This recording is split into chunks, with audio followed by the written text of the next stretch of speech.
이스라엘 백성들이 애굽에서 나와 가나안으로 행군하는 동안 광야에서 하나님께 제사드리며 예배할 수 있는 이동식 성전을 이렇게 짓게 했습니다. 자, 이 성전을 이동식 성전을 가리켜서 장막이라고도 하고 회막이라고도 하고 성막이라고도 합니다. 성막의 전체 구조는 크게 성막뜰과 성막으로 구분할 수 있습니다. 성막뜰 안으로 들어가면 제일 먼저 만나는 것이 번제단입니다. 번제라는 의미는 제물을 불에 굽는다 그런 뜻입니다. 이 번자가 한자로 태울 번, 구울 번, 살을 번 이런 번자입니다. 따라서 번제단이라는 말은 번제단이라는 이 성막 기구는 제사장이 짐승을 잡아서 피를 쏟고 각을 떠서 불로 태워 제사를 드리는 제단을 의미하는 겁니다. 제사장이 이 제단에서 번제를 드리는데 매일 아침 저녁으로 드리고 매주 안식일마다 드리고 매월 초하루에 드리고 그리고 매년 유월절, 오순절, 또 초막절, 나팔절, 대속죄일 이런 그 매 절기 때마다 드립니다. 번제 제사의 주요 목적은 속죄입니다. 제사장이 짐승을 잡아 그 짐승의 피를 쏟고 각을 떠서 태우는 이 제사 행위는 그 짐승에게 사람의 죄를 전가시켜서 이렇게 사람의 죄를 속죄하는 그런 속죄의 의미가 있습니다. 대속의 의미가 있습니다. 자, 그러므로 이 번제단은 갈보리 언덕의 십자가를 예표합니다. 자, 그렇다면 이 번제단이 갈보리 언덕의 십자가를 예표한다고 한다면 이 번제단에 바쳐진 짐승의 제물은 누구를 예표하는 거겠습니까? 바로 갈보리 언덕의 십자가에서 희생 제물이 되신 예수 그리스도를 예표합니다. 다른 표현으로 말하면 번제단의 실체는 갈보리 언덕의 십자가이고 번제단의 제물로 바쳐진 그 죽임을 당한 희생 제물의 실체는 갈보리 언덕의 십자가에서 피 흘려 죽으신 예수 그리스도이신 겁니다. 믿습니까? 자, 번제단을 통과하고 나면 그 다음에 뭐가 나옵니까? 물두멍이라는 성막 기구가 나옵니다. 이 물두멍은 성막 바로 앞에 있습니다. 그러니까 번제단과 성막 사이에 있는 겁니다. 자, 물두멍이라는 이 성막 기구는 쉽게 말해서 큰 세숫대야입니다. 물을 담고 있는 커다란 세숫대야라고 생각하시면 됩니다. 제사장은 이 번제단에서 속죄 제사를 마치고 난 다음에 이 물두멍에서 이제 손을 씻습니다. 그러니까 성막 안으로 들어가기 전에 이 물두멍에서 손과 발을 씻습니다. 반드시 그렇게 씻도록 했습니다.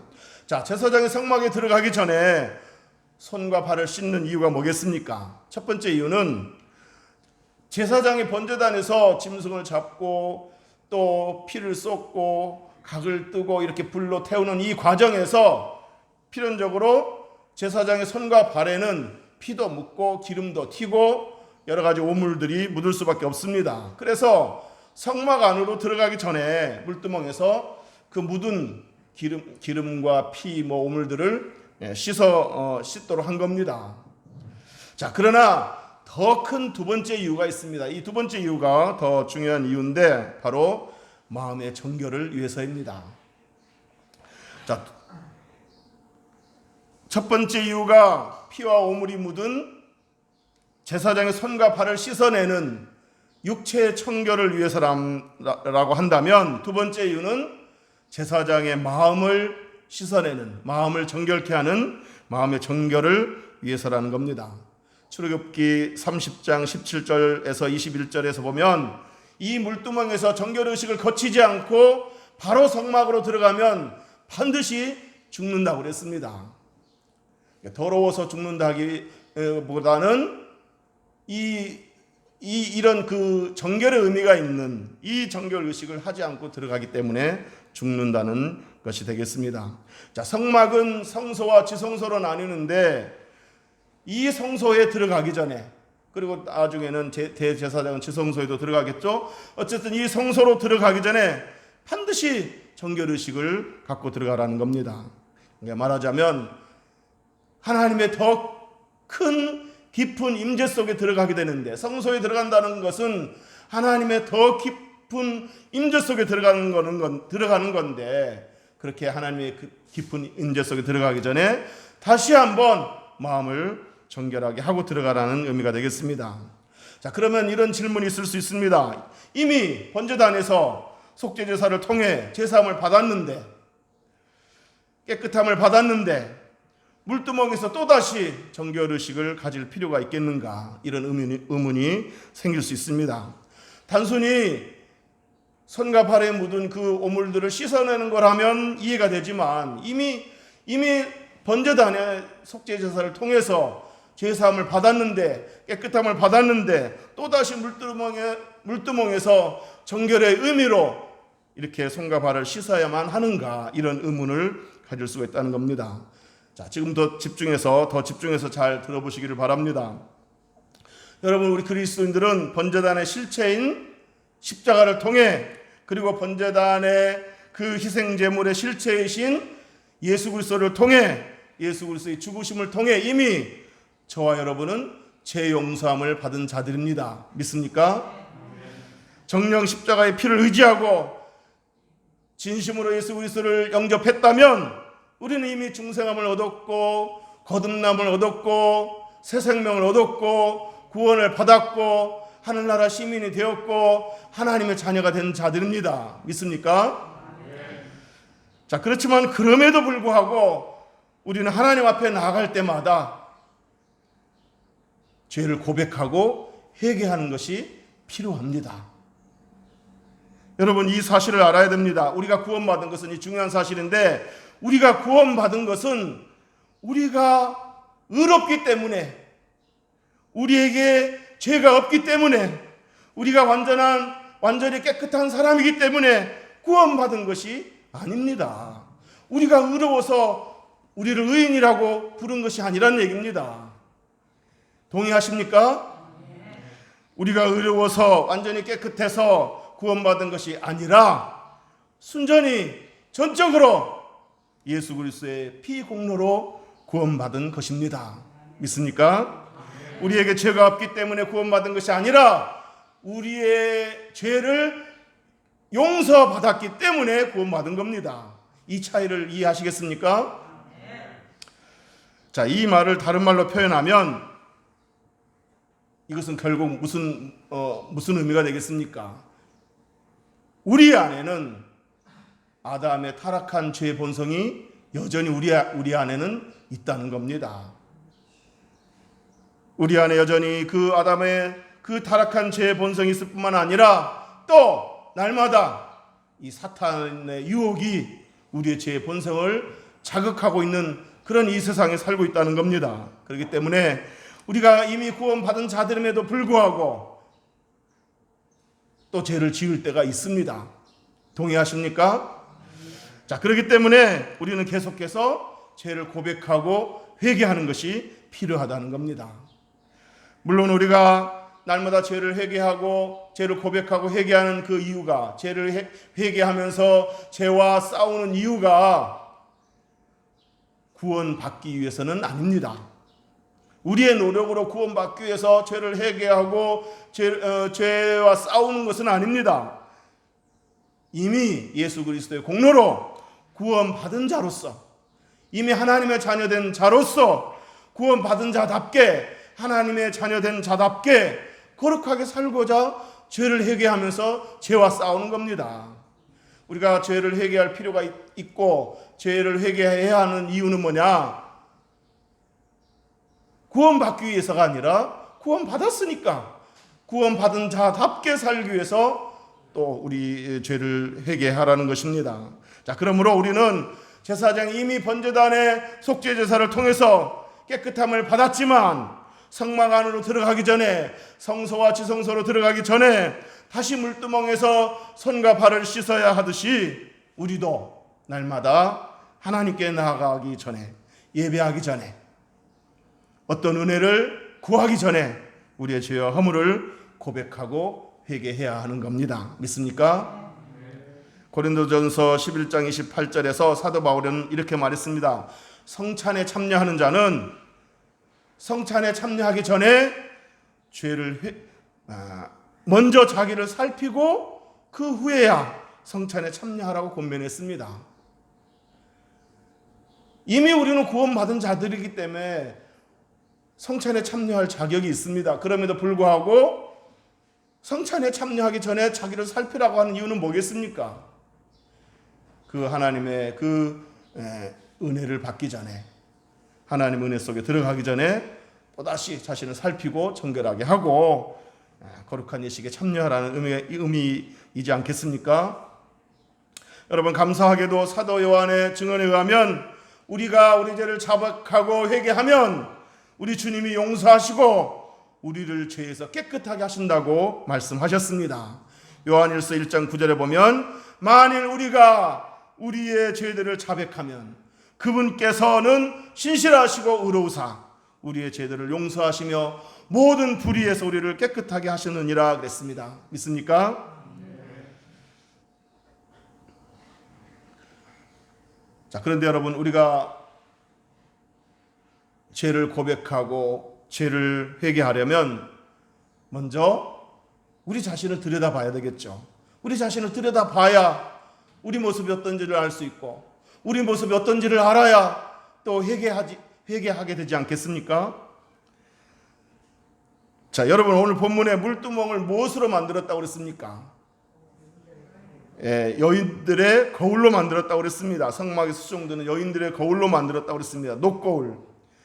옛날에 그 당시 여인들의 거울은 노수로 만들었습니다. 이 노에다가 유약을 발라서 빡빡 문질러서 고광택을 내서 이제 그것을 거울로 사용한 겁니다. 자, 그런데 물두멍을 만들 때 여인들이 쓰는 거울로 녹거울을 녹여서 물두멍을 만들었다는 것은 참 의미가 있는 겁니다. 큰 상징성이 있는 겁니다. 여러분, 당시 여러 성막 기구를 만들 때 이 물두멍뿐만 아니라 번제단 또 뭐 여러 가지 성막 기구를 만들 때 놋을 많이 사용했습니다. 번제단도 놋으로 만들었습니다. 그런데 왜 유독 물두멍만큼은 놋은 놋인데 놋 거울을 녹여서 만들게 했을까요? 놋이 부족해서 놋 거울을 사용했을까요? 아닙니다. 당시 놋 재료는 쓰고 남음이 있을 정도로 충분히 많이 있었다고 그랬습니다. 놋 거울을 녹여 사용하지 않더라도 놋이 많이 있었다는 얘기입니다. 자, 그렇다면 물두멍을 만들 때 왜 굳이 놋 거울을 녹여서 만들었을까요? 그건 바로 물두멍을 거울 용도로 쓰라는 겁니다. 물두멍이 거울과 같은 역할을 한다는 그 상징성이 있는 겁니다. 물론 손을 씻는 용도이기는 하지만 제사장이 손을 씻기 위하여 물두멍에 가득 찬 그 물두멍에 고인 물을 들여다보면 그 물은 거울이 되어서 제사장의 얼굴이 들여다보이게 될 겁니다. 뭘 의미합니까? 성막 안에 들어가기 전에, 즉 하나님 임재가 가득한 그 성소와 지성소에 들어가기 전에 먼저 자신을 들여다보고 살피라는 겁니다. 손과 발을 씻기 전에 먼저 자신의 내면을, 자신의 영적 상태를 거울처럼 들여다보라는 겁니다. 사랑하는 성도 여러분, 만약에 저와 여러분이 지금 물두멍을 들여다본다면, 물론 지금 성전은 없고 물두멍은 없지만 만약에 물두멍이 우리 앞에 있어서 그 물두멍을 들여다본다면 어떤 모습이 비춰질까요? 남편으로서의 모습, 아내로서의 모습, 부모로서의 모습, 형제와 가족으로서의 모습, 자식으로서의 모습, 교회 성도로서의 모습, 교회 구성원으로서, 교회 직분자로서의 모습, 직장에서 그리스도인 직장인으로서의 모습, 이런 내 모습은 이 물두멍에 어떻게 비춰졌을까요? 한번 생각해 보시기 바랍니다. 이 시간 성령께서 저와 여러분을 물두멍 거울 앞에 서게 하셔서 저와 여러분의 얼굴 표정을, 저와 여러분의 마음 상태를, 저와 여러분의 영적 상태를 비춰줄 수 있기를 주님의 이름으로 축복합니다.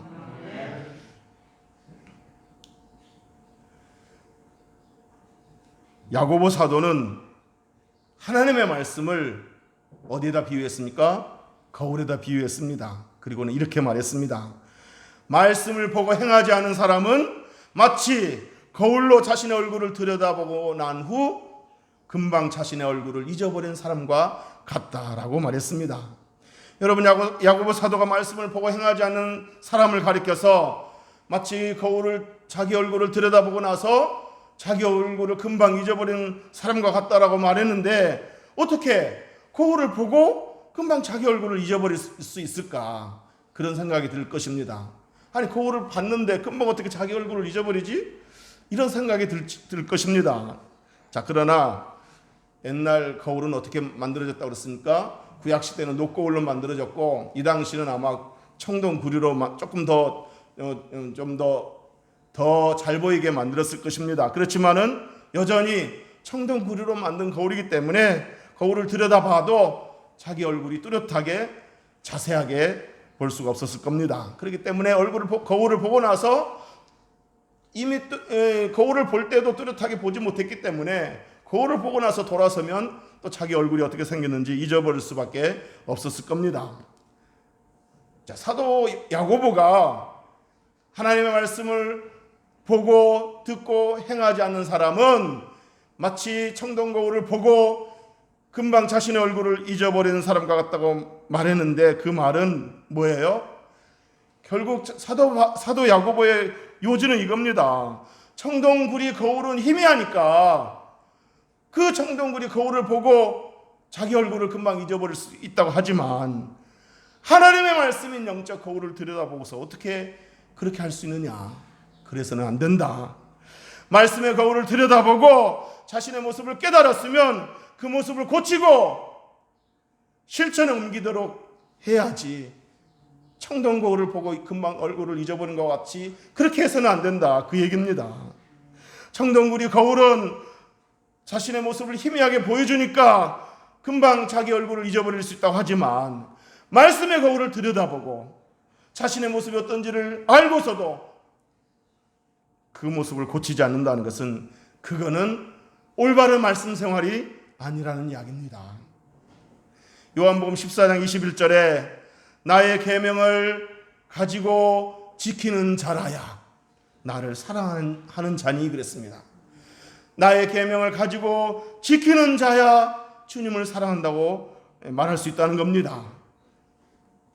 사랑하는 성도 여러분, 저와 여러분이 말씀을 읽고서 혹은 설교를 듣고서 그렇구나, 내 모습이 이렇구나, 성령께서 말씀을 통해서 설교를 통해서 내 모습을 이렇게 비춰주시는구나 하고 깨닫게 될 뿐만 아니라 그 깨달은 바를 고치고 바꾸고 실천할 수 있게 되기를 주님의 이름으로 축복합니다.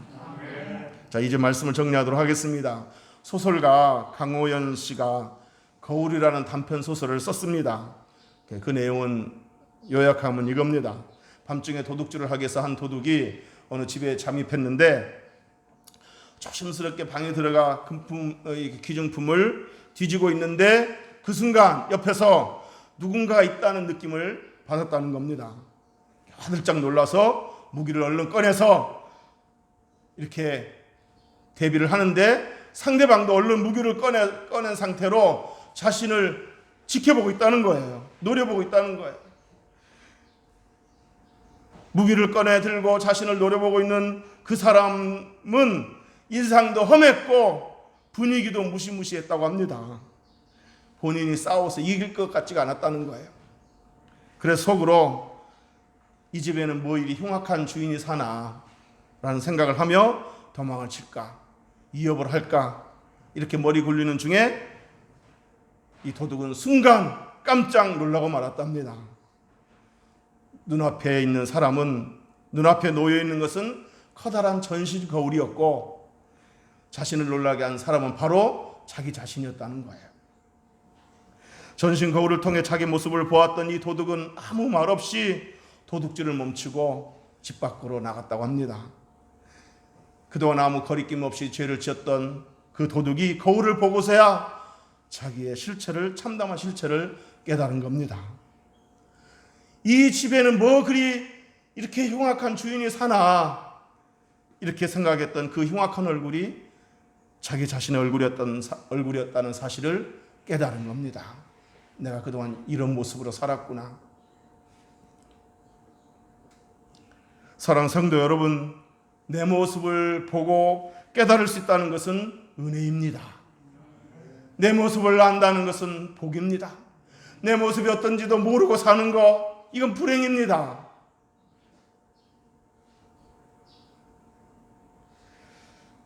물론 소설 이야기이긴 하지만 도둑도 거울 앞에 비춰진 자신의 모습을 들여다보고 자신의 흉악한 모습과 그동안 잘못 살아온 삶의 모습을 깨닫고 돌이켰다고 하는데, 저와 여러분도 하나님의 임재의 거울 앞에 서서 오늘날의 물두멍이라고 할 수 있는 말씀의 거울 앞에 서서 내 모습의 실체를 자주자주 들여다볼 수 있기를 주의 이름으로 축복합니다. 그리고 깨닫고 고치고 바꿔나가고 더 아름다운 그리스도인이 될 수 있기를 주의 이름으로 축복합니다. 우리가 외출하기 전에 거울을 보죠. 또 엘리베이터를 타면 또 엘리베이터는 거울을 또 한번 살짝 들여다봅니다. 차 타기 전에 또 차에 비친 내 얼굴을 한번 살짝 들여다보면서 또 한번 점검합니다. 안에 운전석에 앉고서 또 어떤 여자는 또 이렇게 또 백미러를 또 한번 볼 수도 있습니다. 더 중요한 사람을 만나는 애출일수록, 혹은 면접을 보는 애출일수록 더 신경을 쓸 겁니다. 우리는 더더욱 하나님 앞에 나아가기 전에 하나님 앞에 나아가서 또 우리 자신을 들여다보면서 내 모습은 어떤지 이렇게 우리 외모만 신경 쓰지 말고 내면의 모습도 신경 쓰면서 말씀의 거울 앞에서 내 자신이 어떤지를 자꾸 체크하면서, 그렇게 해서 가족들이 인정하고 직장 동료들이 인정하고 우리 교회 성도들이 인정하고 다른 교회 성도들도 인정하는, 누구보다도 하나님이 인정하는 아름답고 성숙한 그리스도인이 될 수 있기를 주님의 이름으로 축복합니다. 기도하겠습니다.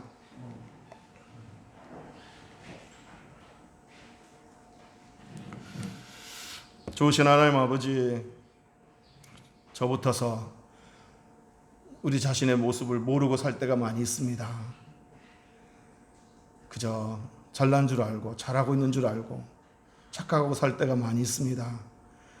주님, 말씀의 거울로 우리를 비춰주시고 예배할 때 하나님 임재의 거울로 우리를 비춰주옵소서. 그리고 깨닫게 하여 주옵소서. 깨닫는 것에 그치지 않고 고치게 하옵소서. 바꿔나갈 수 있게 하여 주옵소서.